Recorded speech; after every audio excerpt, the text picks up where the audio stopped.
अमरावती विधान परिषदेमध्ये काँग्रेसची नाचक्की होणार, भाजपचे खासदार अनिल बोंडे यांनी टीका केलेली आहे। अमरावतीमध्ये सध्या काँग्रेसचे उमेदवार आणि त्याचबरोबर काँग्रेसचे नेते यांच्यामध्ये सध्या आपल्याला आरोप प्रत्यारोप पाहायला मिळतात आणि या सगळ्याच्या पार्श्वभूमीवर अमरावती विधान परिषदेमध्ये काँग्रेसची नाचक्की होणार असं अनिल बोंडे यांनी म्हटलंय।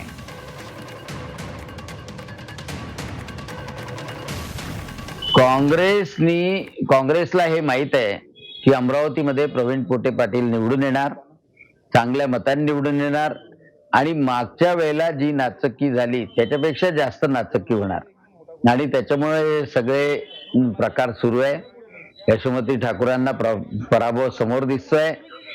पराभव समोर दिसला की त्यांना SIR आठवते, EVM आठवते, इलेक्शन कमिशन आठवते आणि आता ते काहीच नसलं तर आपला उमेदवारच गद्दार झाला, उमेदवारांनी पैसे खाल्ले एवढ्यापर्यंत आरोप करायला ते मागं पुढे पाहत नाही। शेवटी त्यांचा उमेदवार हे आरोप काही करू शकतात, परंतु एवढं नक्की की काँग्रेसच्या नशिबी पराभव हा लिहिलेला आहे आणि यावेळेला प्रवीण पोटे पाटील मोठ्या मताधिक्यानं निवडून येणार, विक्रम मोडणार।